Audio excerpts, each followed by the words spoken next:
men are free to claim to be women and swim in swimming pools. You're not free to claim trophies in a women's sports competition. Right, but see, that distinction is elementary in terms of a logical dichotomy. To her, it's advanced calculus. But this level of dialogue that we've reached, guys, is not the priority of the left. They're not practiced in being here because they never prioritize it.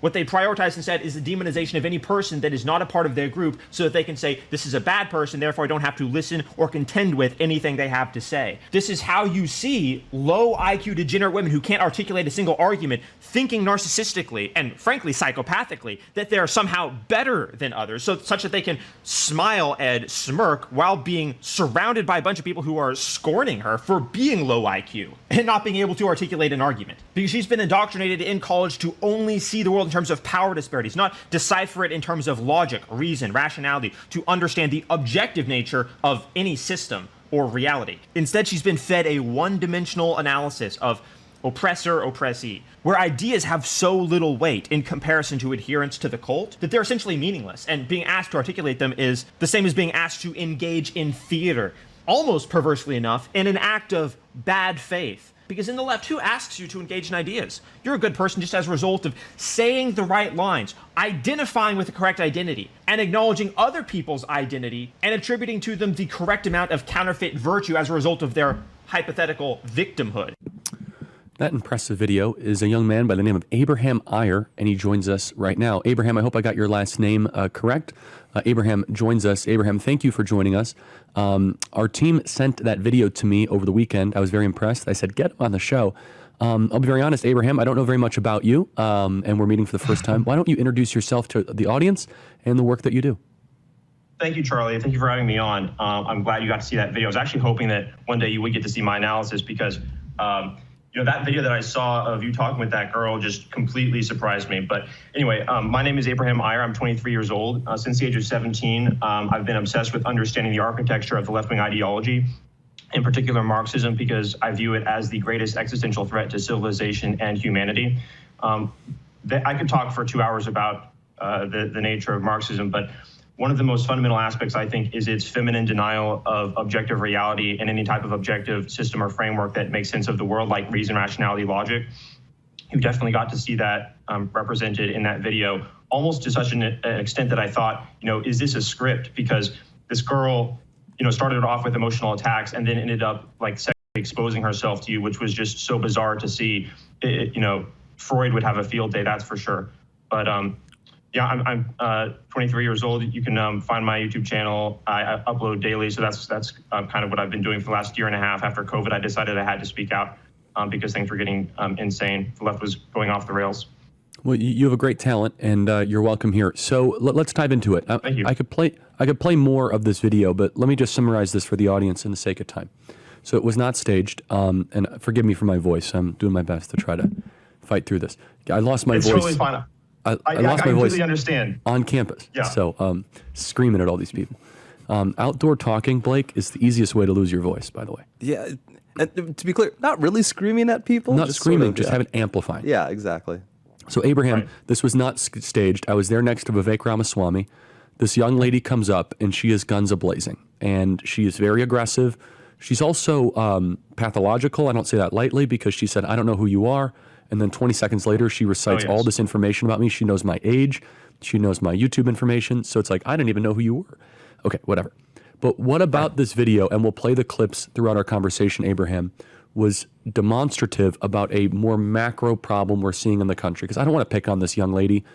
I'm sure she has her own struggles, and I'll pray for her. But it is important on the macro. What did this demonstrate in the macro, Abraham, in your analysis?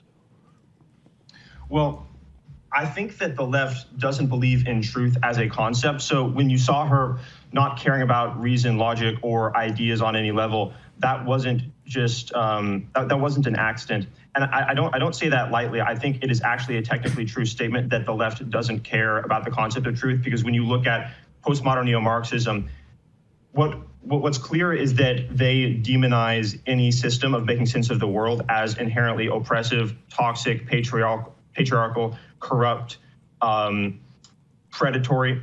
And as a result of this, there is no way to make true statements that are allowed. And so only adherence to the political identity, which is one of identitarianism, is acceptable to these people. And so as soon as it became clear to her that you violated that stipulation to her ideology, ideas were a secondary order priority. There was no attention to detail, because attention to detail is making a statement in and of itself, which is that we could make progress by paying attention to detail. They don't actually believe that there is something at the end of that process. This is also the reason they don't believe in free speech, by the way, because to believe in free speech means you have to accept that two people can collaborate to create a better outcome.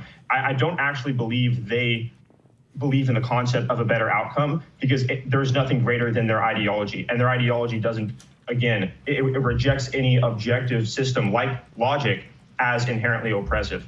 And so you were, as far as she was concerned, a corrupt predator embodying the patriarchy, possibly white supremacy, any slander where you could think of to discredit you so that she doesn't have to contend with what you have to say. And this is, of course, the nature of the left-wing ideology, and why, frankly, the left seems so disconnected from reality. I mean, you're on X, you see it every day. I'm on X, I see this constantly. It's gotten to the point where, Elon Musk is tweeting about this because there is no end to the insanity. And people ask, why is that the case? Why are they so self-evidently insane and disconnected from reality? And I liken it often to zombies, because I live in California. I know a lot of liberals. I know a lot of rich liberals. And there's sort of two groups of people. One group of people is separated from reality fundamentally because of their allegiance to this ideology, and the other is able to think rationally and accept the individuality of a person, doesn't disparage meritocracy or logic, the list goes on. But yes, this is definite. Her behavior was endemic to the leftist ideology, most technically. Let's play cut 28 here, just so our audience can get a little bit more of a flavor. Just so everyone understands, this video has been seen based on Elon Musk sharing and others. This video has been seen on the low end 140 million times. Congratulations for Elon Musk penning that, by the way, I want to say. Oh, thank you. That's it's very sweet. Elon's great. Let's play cut 28. Do you feel proud of yourself for debating college kids who are unprepared to speak in front of an audience like yourself? Hold on. You're 30 years old. We can agree you're 30 years old, right? Do you think that's a little bit silly? Are you a voter? I am a voter. I'm a registered voter. I vote and you vote. So I'm talking to voters of this country that will determine the future of Western civilization. That's what I'm doing here today. Yeah? Wait, hold on. How is it any different than a professor talking to you? Than a professor talking to you? Who are you?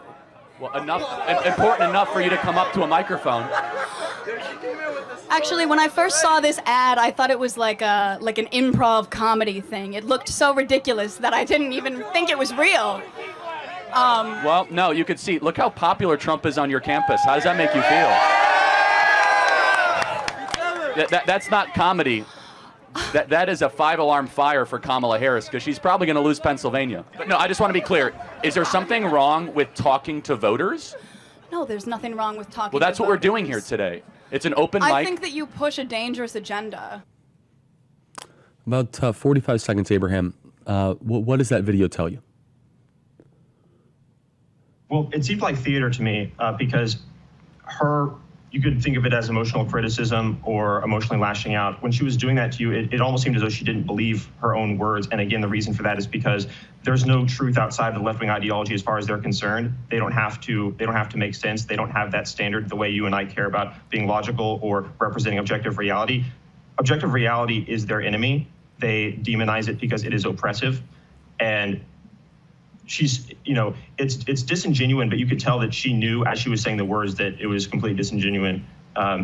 It's not authentic. And so I think that this is a almost Freudian level embodiment of the left-wing psychopathology as far as I'm concerned. And that was a perfect clip that you just played to demonstrate that. So Abraham, what is it more broadly about the left-wing ideology that is so compelling that young women seem to receive it openly? And we see this with the gender divide, or the sex divide. Young men are very much more to the right, young ladies very far to the left. What explains that? What I think explains that, I'm reminded of something Jordan Peterson said in 2017 with Kathy Newman, where he said, in order to think, you have to risk being offensive. In high school, coming out of high school, even in college, you have to be able to go to war, in a sense, to defend ideas that make sense. It's a lot easier to just participate in an ideology that, for lack of a better term, just calls you a good person as a result of being a part of that ideology. So if you were to join, let's say, a group of people that their fundamental landscape of thinking is morally relativistic, but all you have to do is sacrifice your individual identity, they call you a good person. And once you engage in that type of thinking, you can call yourself a hero, you can pretend as though you're righteous without having any actual merit. This is the reason why I think you saw her act so psychopathically in front of you. And it functionally is psychopathy, ideologically induced psychopathy, where you see her believing that she is the righteous one, that she is the good one, that she is the one who has merit and is acting out coherence, despite talking to a literal billionaire, Vivek Ramaswamy, and yourself, who are talking about ideas really on a surface level. You're talking with her on a level that is elementary, let's just say, because that's the most she can handle, and yet she still believes she's better than you. This is due to the fact that their ideology says you are above reality, you are above having to make sense. And that's a very compelling young message to feminine personalities. So you see this not only with women, but also with men as well that have effeminate personalities, that they would rather pretend to be heroes than do the work to be actually meritorious or virtuous. And this is something that I saw personally, even in my high school growing up. So I actually went to the same high school that Elon Musk's son, Xavier, went to. And this is something that was rampant. And when I first discovered Jordan Peterson, which is really what set me on the path that resulted me in not being a leftist, I was in 11th grade. I remember where I was sitting. But in that same classroom, we had a teacher that told us that paper was racist because it was white. We were deconstructing book analysis, but instead of engaging in ideas, that's the level that we were engaging on. Because again, to engage in logic, reason, rationality is to risk being offensive. And to these people, being offensive means you have to defend ideas. Once you defend ideas, then it's clear that there's a truth. And then once there's an objective truth that is external to the ideology, that's unacceptable. So this is a very compelling young message for effeminate personalities, especially low verbal IQ personalities. A bit of research that Peterson referenced in 2021 that really stuck with me was proclivity to abide in left-wing authoritarianism is positively correlated, very strongly positively correlated, in fact, with a feminine personality distribution and low verbal IQ.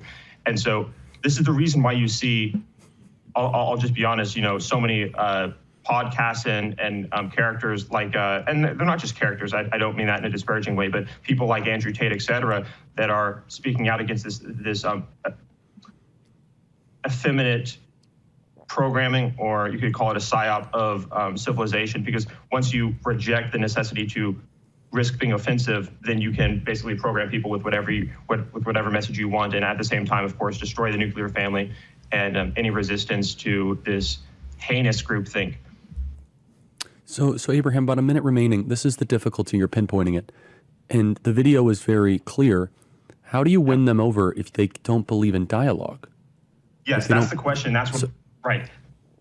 So the answer to that, I think, is that you have to enforce consequences, because since we're essentially looking at induced psychopathology, these people are functionally psychopathic since they believe that they are above reality. That is the definition of a psychopath. If you think about it, a psychopath says that I don't have to care about other people because I am better than them. These people don't think they have to care about reality because they think their ideology supersedes reality. And so the only way to cure this, the only way to get over it, I think, is to enforce consequences. Given that approximately 2% of the population is psychopathic at any given time, they don't care about hurting other people. They only care about what will happen to them. They only calculate in their head what can I get away with. And this is the reason why we have laws, is so that there are consequences. I think that the consequences that we must enforce on these people, first, is electing Donald Trump, because this is the only way we can combat these heinous freak shows and lunatics, is to get him in office, because he will enforce consequences. But beyond that, we just have to demonstrate to these people we are not afraid. And I think that this is why your conversation is so important. We are winning back